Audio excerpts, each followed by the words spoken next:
Hey fam!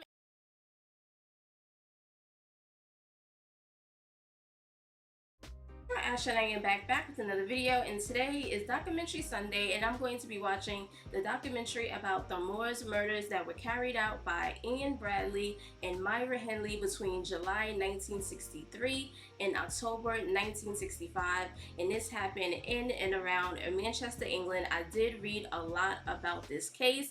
I really don't want to talk too much about it as of right now, but I will at the end of the documentary. And if you're new here and would like to check out my other videos, the link will be up at the top. If you guys would like to join my Patreon or follow me on Instagram, links will be down in the description below. Don't forget to like, comment, subscribe, all of that good stuff. Enough of me talking, let's get straight into this reaction.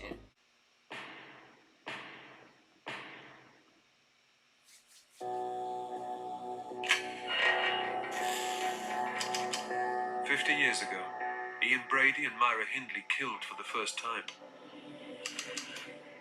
It was the start of a horrific child-killing spree that shocked and scandalized the nation. The couple have been front-page news ever since. Ian Brady wanted to commit the perfect murder, to keep possession of his victims. Dark secrets in shallow graves on the moors above Manchester.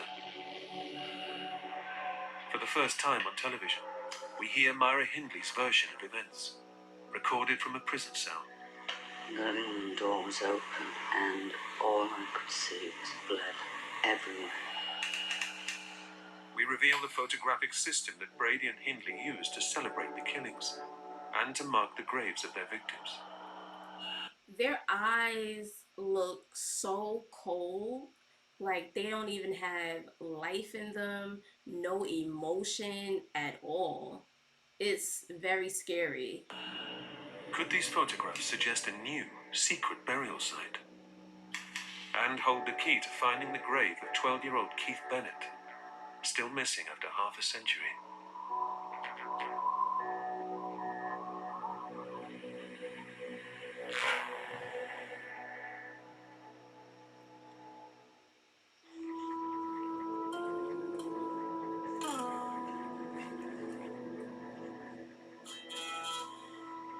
That is that, I think.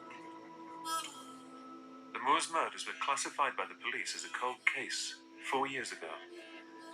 It's been left to the family and well-meaning volunteers to continue searching on the moors for the lost boy, Keith Bennett. Yeah, I don't understand why they didn't tell them where Keith Bennett was. What was it?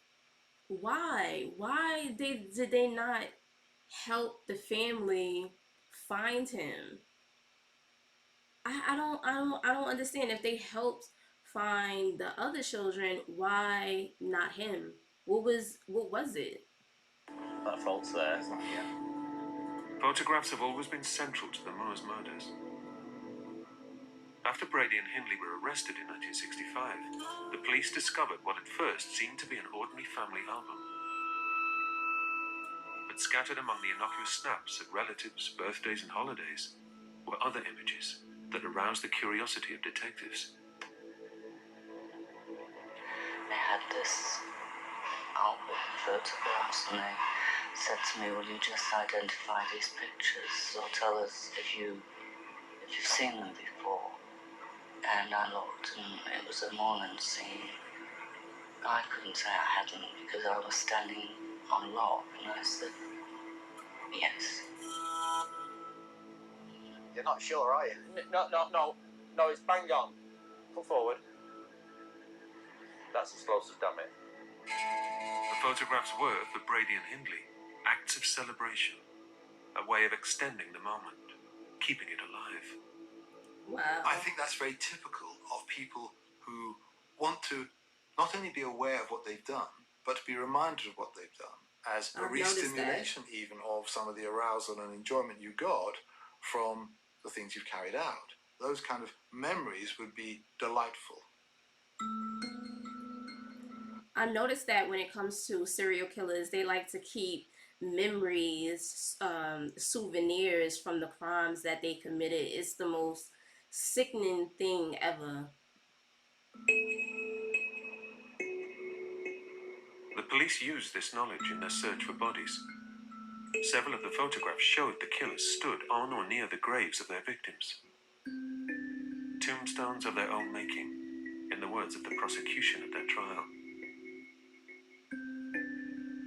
But once they were safely behind bars, the album's worth was forgotten. It was even sent back to Brady and Hindley. What? Why?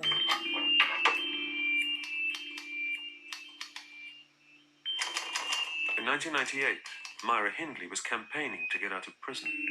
No, she wasn't. Duncan's staff was writing a book on the Moors murders and asked her to put down her version of events for him. She sent him hundreds of pages of letters and tape recordings describing how they'd killed 5 children. When she died, he was handed her secret stash of papers. This included an unpublished autobiography, 30 years of letters to her mother, and a vast stash of forgotten photographs. She admitted that these pictures hold the key to where the children are buried. For the first time in her unpublished autobiography, Myra Hindley confirmed that it wasn't accidental. It wasn't that there were 1 or 2 marker photographs of bodies. This was a system. And this was something that Ian Brady used every time he killed somebody. So how was she able to, well, everybody have their rights, but the fact that this woman tried to campaign to be released out of jail, she's psychotic? What? Why would they let you free? Myra Hindley was born into the tough working-class world of Gorton in Manchester. Hindley's father, Bob, came home from the Second World War to these streets and spent much of his time in the Steelworks Tavern, drinking and fighting. Violence was a part of Myra's life from her earliest childhood. He looks angry. Her father, he was a drinker. He used to come back. He'd slap her mother about. He'd slap Myra about. On the other hand, she could see herself in him. When she looked at him, she could see her face. And her father, from a young age, he taught her how to fight. Her father had been a champion boxer in the army. He taught Myra how to look after herself. When she was 5, Myra moved to live with her grandmother. Myra Hindley's relationship with Gorton was a very complicated one. She played here, she fought here. This is the world that shaped her. This is what she was until she met Ian Brady. Myra Hindley's young life was tough. She was looking for something better. She found it at the Catholic monastery of St. Francis, which loomed over Gorton. She was a very strong practicing Catholic at that time. There was a church which was quite near her home. Well, she said it was an incredibly beautiful place. The elaborate sort of building and the decoration within it was something outside the people's experience who lived around it. So it offered them a view of something greater. It lifted people to look heavenward and to look up. And she talked about it in those terms. It became her world. It became an escape from her working class background. Somewhere she found inspiration and she immersed herself totally in that world. Hindley left school at 15 and took a succession of typing jobs, ending up 3 years later at Millward's Merchandising, a Gorton-based chemical company. Here, in 1961, she first set eyes on the company's 23-year-old bookkeeper, Ian Brady. Oh, look at his eyes. With her peroxide blonde hair, Hindley cut a striking figure. She was used to male attention, but Brady treated her differently. He completely ignored her for many, many months. You know, he was different. In as much as he was smart, he was highly intelligent and aloof, and she was clearly quite taken by him. Yeah, because he didn't pay her any mind. And that probably attracted her to him. Brady and Hindley became a couple, drawn together by a shared sense of dislocation from their working-class roots. Myra Hindley was absolutely besotted by Brady. They were living in a sort of parallel universe to their peers, I think. Ian Brady and Myra Hindley had one thing in common. They didn't like where they came from. And in their relationship, they found, in their minds, the ability to lift themselves up, to create a world, to create something special, their own place. It wasn't a world apart. Myra was always very clear about that. It was a world above. This world above was in part a physical place. The couple haunted the moors above Manchester, Brady recording every moment. But Brady's vision was a dark one. He looked down on conventional morality. Rules were for the deluded, religion for the weak. He idolized the Nazis. He read the Sard. And Hindley was a willing pupil. Wow. He saw that she worshipped God, that this was an important part of her life. And what he did, I think, was to dismantle that. He showed her that there was another power. And I think he created a vacuum by taking away the church and filling it with other things. And so, I mean, I hesitate to use the word, but I think he filled her with evil. Ian Brady is a full-on psychopath. He was also a sexual sadist. He enjoyed cruelty in the context of sexual satisfaction. So are they saying that he brainwashed her, manipulated her? Because they did say that she was very strong-minded. I don't know. It seems as if I'm starting to get the feeling that they might be leaning towards her being manipulated. I don't know. I'm starting to get this eerie feeling. I don't like the way that they're talking right now.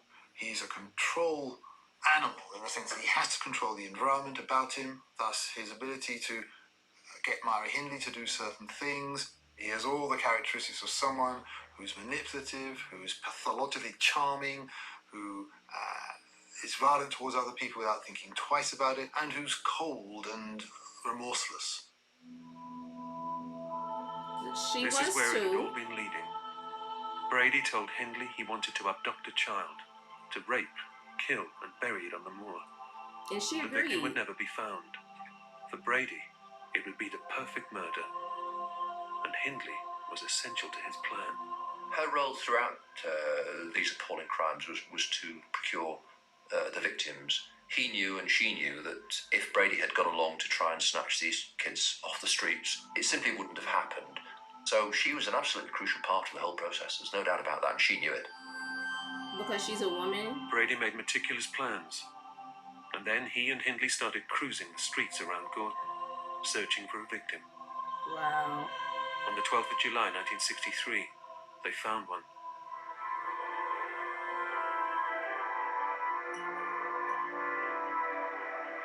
This is Froxmouth Street in Gorton, the site of the first abduction.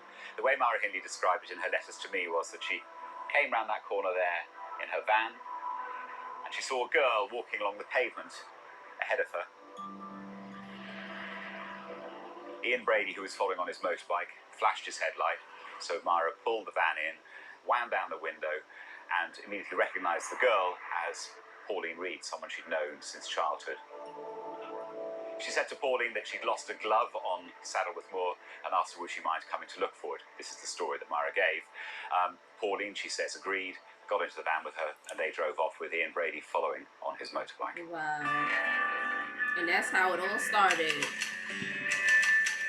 In July 1963, 15-year-old Pauline Reed became the first Moors murder victim. She's so pretty. Driven to Saddleworth Moor, where Ian Brady raped her and cut her throat beside the main Manchester to Barnsley road.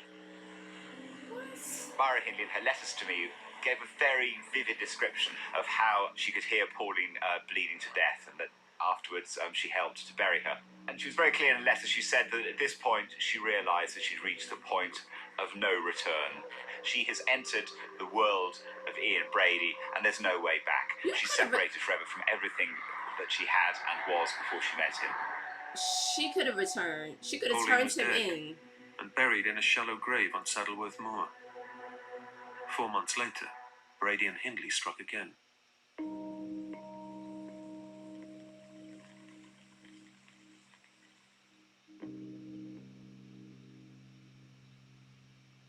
That night, I'll never forget that night when we got sent to bed early. He was never ever late. Ever late. He went to do his packing up his work on the market, and we never saw him again.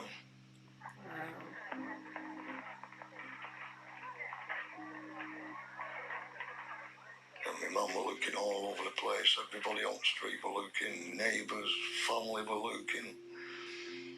And it got around 8:30, 9 o'clock, and my mum rang the police then. 12-year-old John Kilbride seemed to have vanished without trace. But these were innocent times. He was just a missing person. Nobody had even heard of serial killers. That's so sad. But the days turned to weeks, turned to months. My mother, she just went. She went in the world of her own. She'd just sit there, staring out of the window, looking with tears rolling down her face.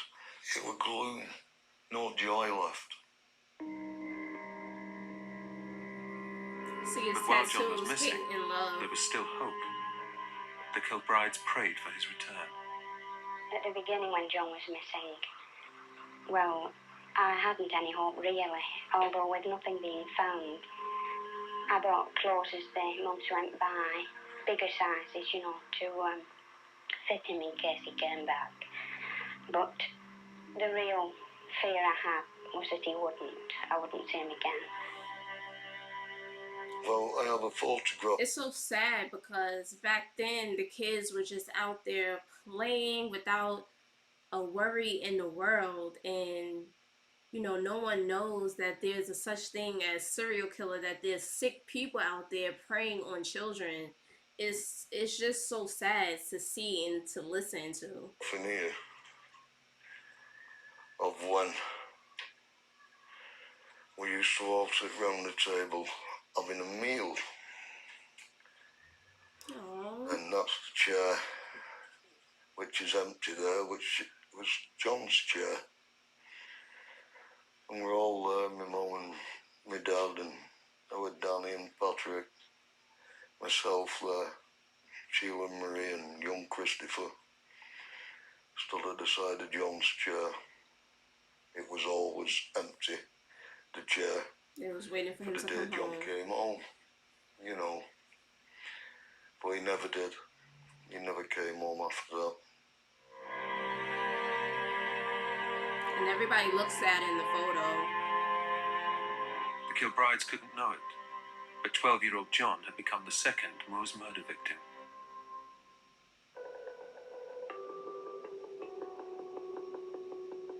Like Pauline before him, he'd been lured to his doom by Myra Hindley. Both now lay buried in shallow graves on the moors above Manchester. On Boxing Day 1964, 10-year-old Leslie Ann Downey vanished from a fairground in Ancoats, Manchester. Within hours, she was dead. The list of victims was getting longer.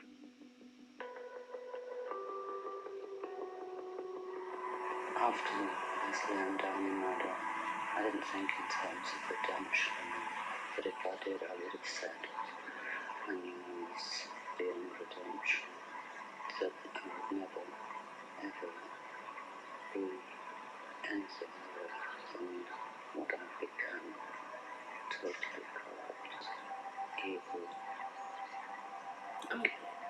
I'm glad you know that. Nobody was linking the cases, and why would they? There were no bodies. They were perfect murders. For now.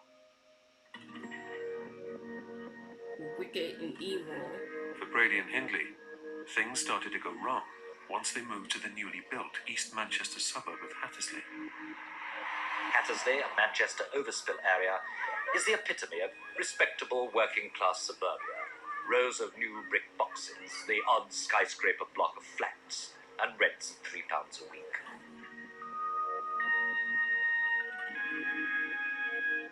Hindley's grandmother got a house on the estate, and the couple went with her. Hindley's sister Maury and her husband, David Smith, became neighbours. Brady, once so careful, started to let Smith, a man with a violent criminal past, into their world.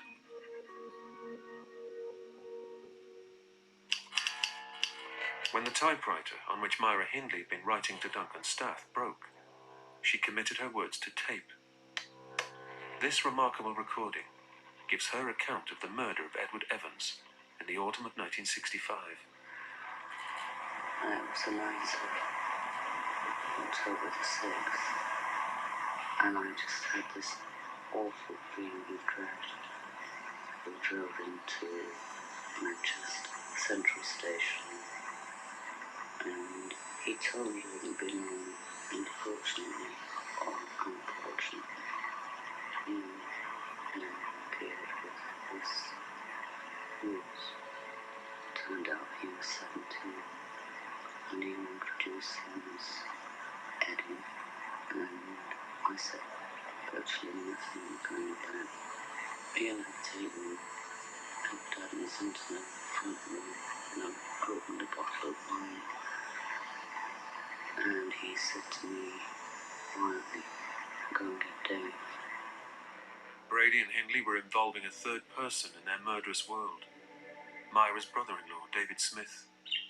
It was to be their downfall. Hindley's own self-serving account puts her outside the room as Evans was slaughtered. The living room door was open, and all I could see was blood everywhere. And I stayed in the kitchen and I was sick. I just cannot stand the sight of blood. Never have been able to. I thought David Smith had killed him at first, but Ian said he'd hit him, Edward Evans, with the hatchet to shut him up. At 6 o'clock on the Thursday morning, David Smith, who was the key witness to the murder of Edward Evans, rang Hyde Police Station to say there'd been a murder. My boss was called in. He came into the office and said to me, get your coat, we've got a murder.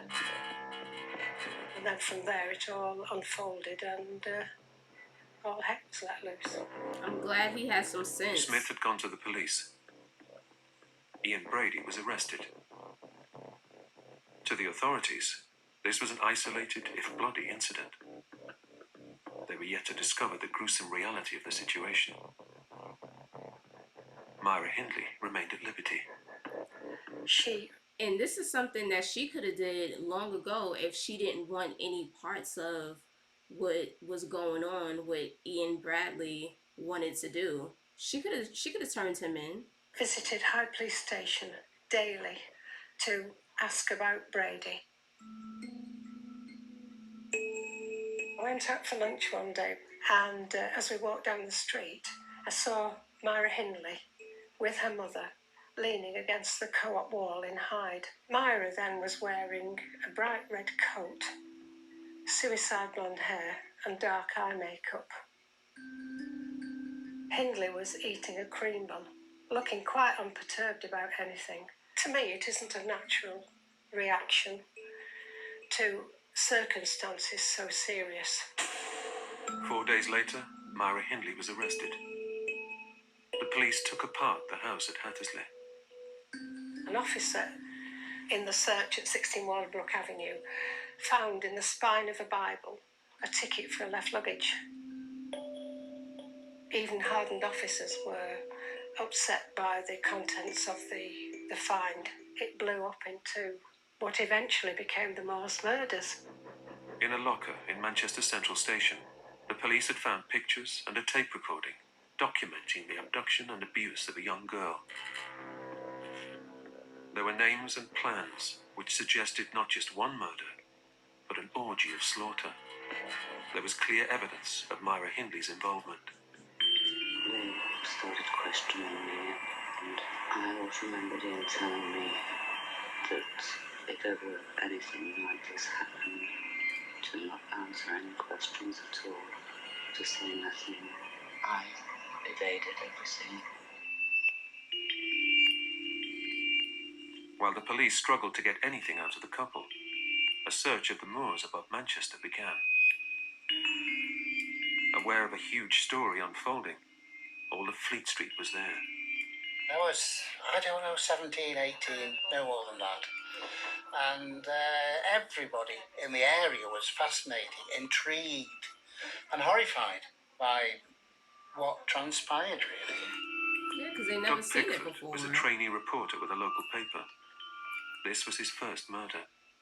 It wasn't a serene hunt for bodies or anything like that. It was a bit of a media circus in a way we'd call it now, and even the public joined in. They were coming in and asking the police, where's the best place to look what you're doing, you know, and the police were saying, oh, go up there, mate. It was cold, but I think there was an ice cream van at one time. The police also began examining something else they'd found in the locker at the station. A tartan-covered family photo album. Many of the photographs contained within it were of Hindley and Brady on the moors. But was this record of their world above the innocuous keepsake it seemed? You look at Ian Brady's record of his relationship with Myra, and it's taken on expensive medium format camera equipment, producing big, sharp, rich negatives. Photographs really mattered to him because they allowed him to record the world that he'd created. They were his record of the world above that he'd created with Myra, and they were the record of the Moors murders. Helped by photographs from the tartan album, and by some good fortune, the police stumbled on a body. The search was just about to be called off, and a young constable called Constable Spears, and a last minute that they were there, found a bone sticking up, and it was Leslie Ann Downey's finger sticking through the soil. Wow. News of the discovery filtered through to Myra Hindley in custody. And I was sitting in the small dining area, and I heard a couple of the women talking about a body being found on the moor, and I thought, oh God. And I was taken to the High Police Station, where my solicitor was waiting for me, and he told me they'd found the body of a child, identified as Leslie Ann Downey.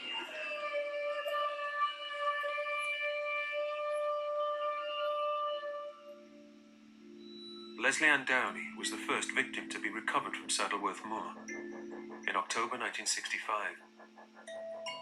There were photographs taken near her grave in Brady's tartan album. The police looked for others that might mark burial sites. There was one picture in particular. Myra Hindley was knelt down looking, and she had this dog under her coat, and they assumed that she wasn't just kneeling down looking at the ground, so they assumed that there was a grave under those stones. The way she was knelt and the way she was sort of half smiling, a sort of a grin on her face. They went out with a determination to find that grave, and find it they did. People were saying, God, how many more will there be? People just didn't know. The police didn't know. The public didn't know. The press didn't know. No one knew what was going on, really. How far that couple had gone with their evil ways, if you like. Two policemen came in and started asking me questions, and they had this album of photographs, and they turned over the page, and it was horrendous. They'd unearthed the body of John Kilbride, and I turned my head away and I said, I'm not looking at that. Please close that book. Now it's please close that book. The Kilbride family had waited for 2 years for news of John. We should have thought and about when that. it came, it was as bad as it could possibly be. Before you was involved in these heinous crimes. From upstairs, crying. We came downstairs, my dad was sat with his head in his arms, crying in the chair. It was just deadly silence apart from tears. But my mother just kept bursting out crying all the time, my mum. All the time. She was ruined. That was the end of her life. It was the end of her life, though. That's so sad. They got the justice in the end, but there's no justice. The justice should have been John sat at that table eating his meals with us every night, like he used to do. The police had 3 bodies: Edward Evans, killed in Hattersley, and Leslie Ann Downey and John Kilbride, buried in shallow graves on Saddleworth Moor. There was talk of others, but the search was wound down. On the 6th of December 1965, with the eyes of the world on Hyde Magistrates Court, Brady and Hindley stood charged with murder. Well, hanging's too good for them. Well, it's too quick. It is. They want to torture them. I've never covered a murder story before, in any shape or form. So I don't know what I was expecting, but I wasn't expecting that. It's something I wouldn't like to experience again. The most shocking evidence heard at the committal was the tape that Brady and Hindley had made as they'd abused 10-year-old Leslie Ann Downey. It was too upsetting to play in open court. A handful of reporters were allowed to hear it. To me, the most chilling part of it was Myra Hindley was talking to the little girl. The little girl was calling her mummy. It was the futility of it all, really, of this poor little child. It was sad. It was horrendous. Oh my gosh.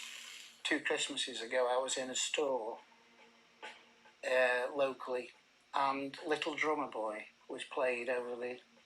And I just had to go out to the store because Little Drummer Boy was some of the music that was played on the tape as things were happening to the young girl. And that really got to me. Still does.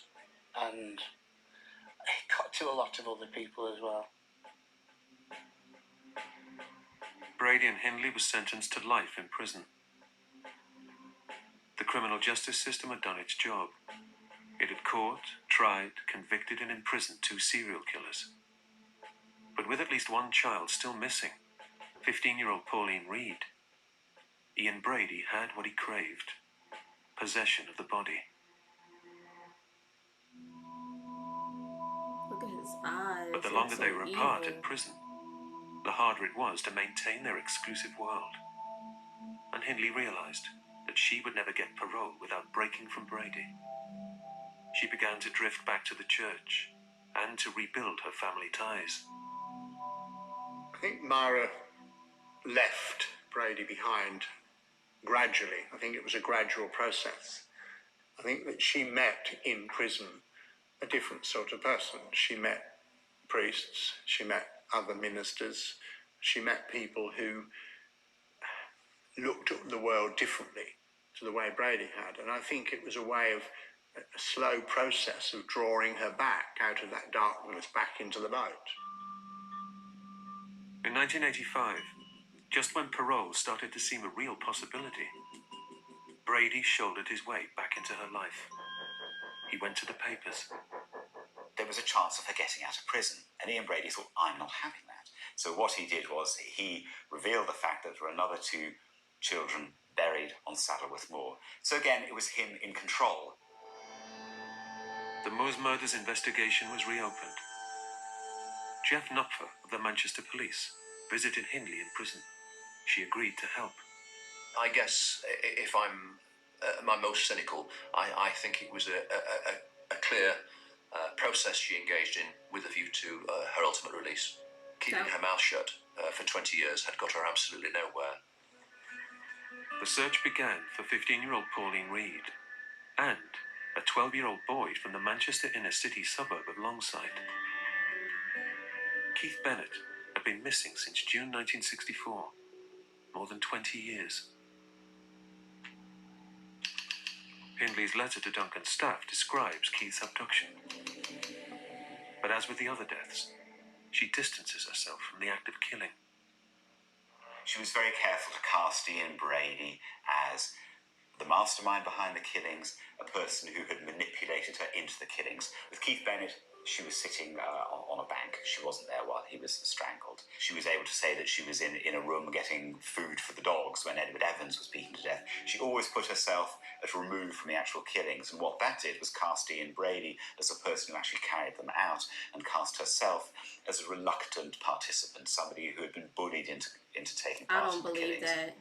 I don't we buy searched that for weeks and at weeks all. and weeks for Pauline Reed, and really we were looking for a bit of focus because it's just a vast wilderness of peat sitting on top of this bedrock. She focused the work we did.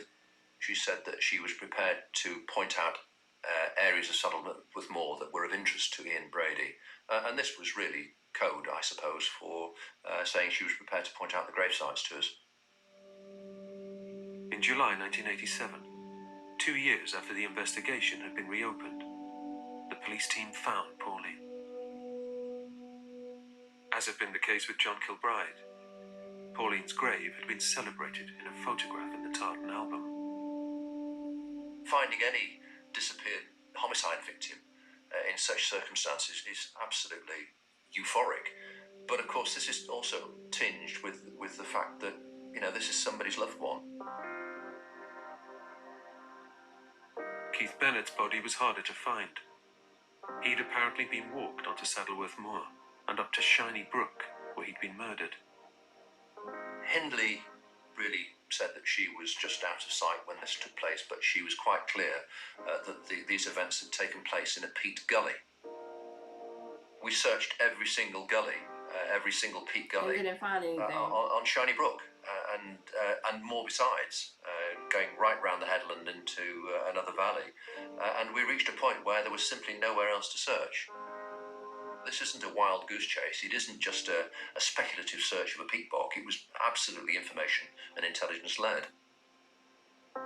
Greater Manchester Police called off the search. Pauline Reed had been found, but Keith Bennett was still missing.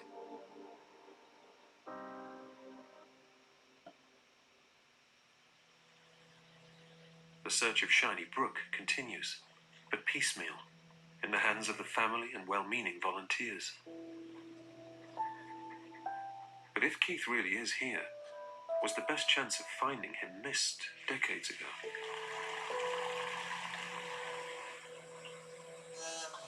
Brady, and particularly Hindley, had been very friendly to the neighbourhood children when they'd lived in Hattersley. Just down from the house in which they'd killed Edward Evans lived the Waterhouse family. To 12-year-old Carol and her brother, they were just friendly neighbours. Now telling her story for the first time, Carol has asked that her face be obscured. Myra was very easy, very sociable, very chatty, made everybody feel very comfortable.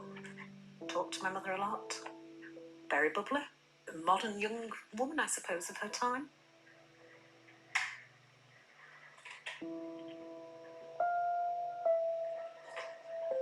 Carol spent many hours with the couple, but particularly with Hindley, whom she liked. They used to park their car just behind our house. They used to give us sweets for cleaning the car.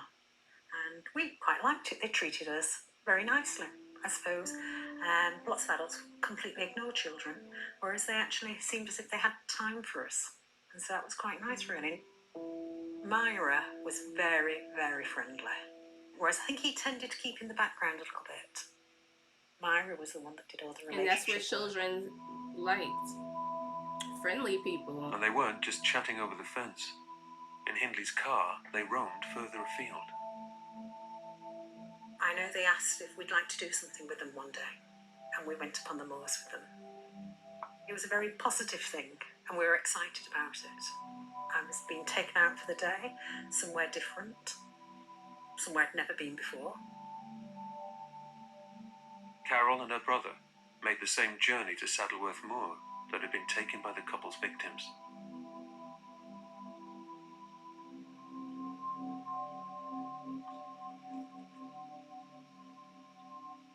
I remember parking on the moors and had a small lay-by, and then walking, and they brought a picnic with them.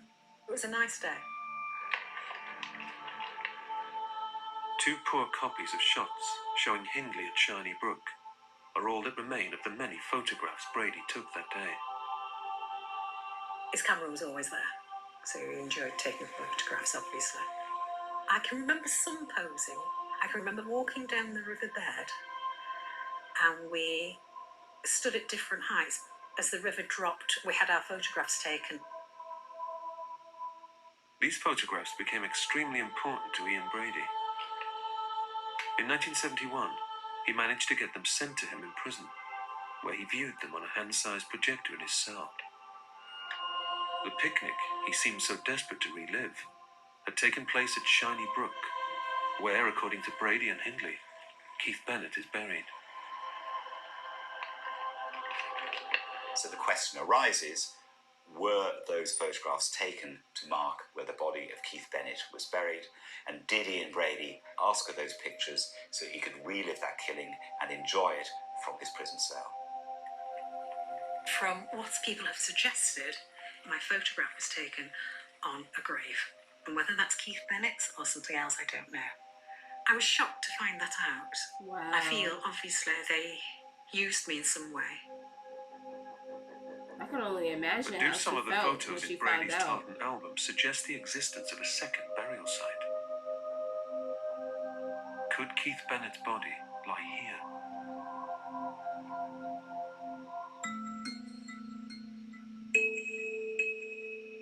Keith Bennett has been missing for 50 years.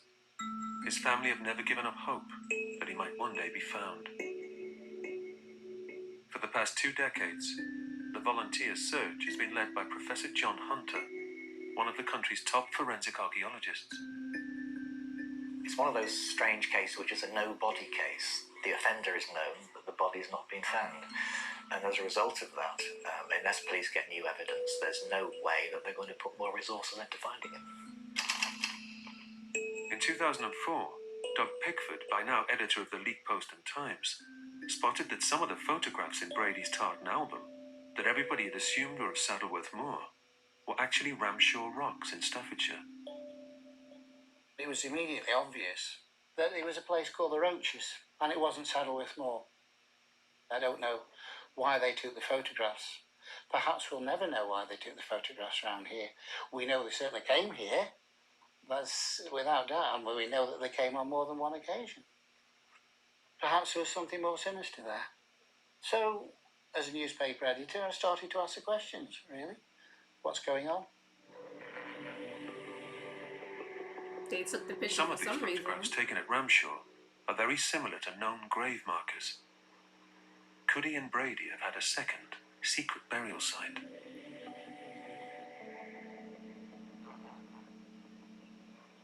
Duncan's staff visited this dramatic sandstone ridge with his camera to try to work out precisely where these photos were taken. You go to Ramshaw Rocks and you've got these giant, jagged rocks, like a moonscape, and it's very easy to locate exactly where pictures have been taken.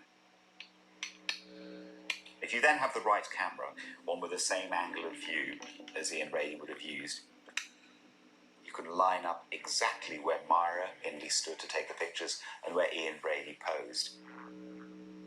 After 50 years of thinking Saddleworth the only gravesite, could Keith actually be buried 40 miles away at Ramshaw Rocks? Hindley spoke to Duncan's staff of 2 possible burial sites they'd considered for Edward Evans, both many miles from Saddleworth. To me, the photographs are significant, and like all other things in this particular inquiry, you know, the important thing to do is to eliminate each particular site one by one.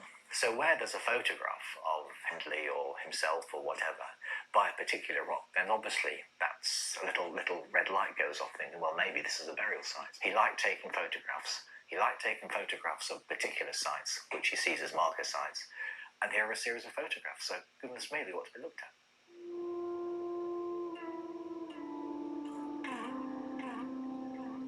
On a filthy winter's morning, top body hunter, Professor John Hunter, and retired police body dog handler, Mick Swindles, have come to Ramshaw Rocks. They're going to assess the area as a potential burial site. John? About 30. It's all right, it's enough. It's not a place you can use aerial imagery. It's not a place you can use geophysical survey. You have to be manual. And the easiest way around that is to use body dogs. Well, we've got 2 photographs here. One of Brady sitting on a rock. The rock's very identifiable. His position on it's very clear. And just below it, about 3 meters from where he was sitting, is a big flat rock with Hindley sitting on it, wearing dark glasses. The whole area round about is fairly exposed, but there's a small concealed area just between the 2, sort of place that you know, you might want to bury someone. Down here is a brilliant place. Yeah. Under here.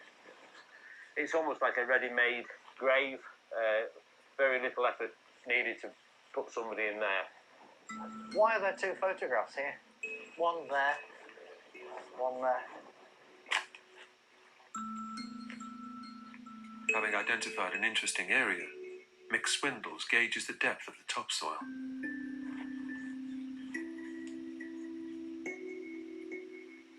The holes he creates would also allow the scent of a buried body to reach the surface.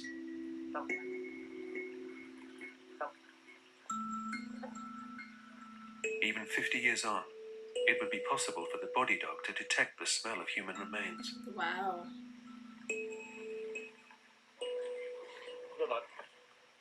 Nothing. Nothing. In terms of concealment, this is a good place. It fits in with the photographs. It's nicely secluded. It's disappointing, but, you know, you have to eliminate sites. One of them may be the right one, and you don't know until you test them all. Without the active assistance of the police, even one of the country's top body hunters is going to struggle to find Keith. But 50 years on, John Hunter is not about to give up. I'm not saying this is the point where Keith is buried. I'm not saying X marks the spot. I'm saying here is an area of specific interest which I think ought to be looked at. I think we've got to make this absolutely clear. Ian Brady took hundreds and hundreds and hundreds of photographs, many of which are now in the possession of the police. Those alone are not sufficient to say there's some hidden significance that isn't apparent elsewhere. In other words, these are markers. There's nothing whatever to support that. Them photographs and everything, well, it's shown of all them different areas. Every one of them areas should have been done. I agree. One of them. I agree. Not just one or two of them or half a dozen of them. Every one of them should have been done. I definitely If you've got agree. a photograph like that, it's got to be searched. Yeah. Why not? Why If you not found search other it? bodies. So has Ian Brady won? After half a lifetime playing games with the police, will he take the secret of where Keith Bennett lies to his grave? 10 centimetres. In his mind, it's I know, you don't know, you want to know, and I'm not going to tell you. He has control, he has possession of the body. He loves the idea of people being manipulated by him, of him dominating other people, of people being confused by his different presentations. He enjoys that very much, but it's deadly serious in every sense of the word, because if he can't have control over his environment, like any typical psychopath, he will simply lose it. It's in his interests for the body not to be found, and it's also, it gives him, if you like, one up over the police and everybody else, because it hasn't been found so far. I don't want him to go to the grave without knowing that, in a sense, he's been beaten and that, you know, the grave hasn't been found. I think he gets off on it. I know where he is and you don't, type of thing, you know. Oh, you're very warm, you're nearly, you're close, you know, and I think that is what he's getting off on.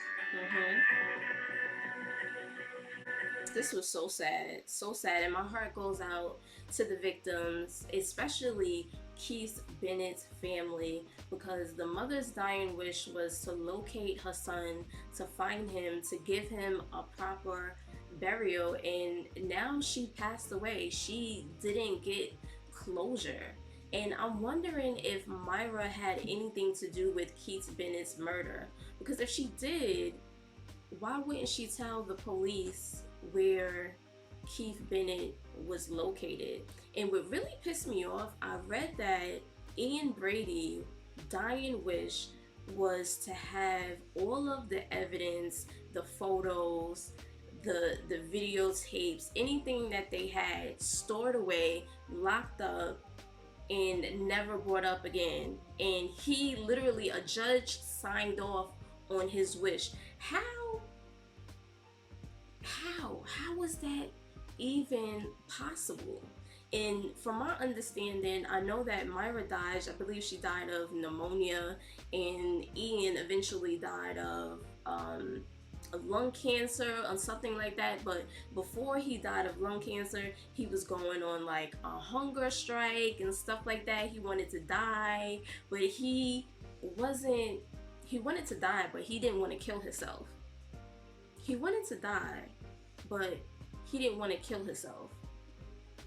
That is very interesting. That says a lot, and I don't believe anything about Myra being a born-again Christian, she turned over a new leaf. I feel like maybe she did feel a little bit remorse, but outside of that, I don't believe any of the stuff that. Comment down below, let me know your thoughts and opinions. I know that this was a popular serial killer case that took place in Manchester, England. Let me know your thoughts and opinions, and I'll see you guys in the next video. Bye, fam.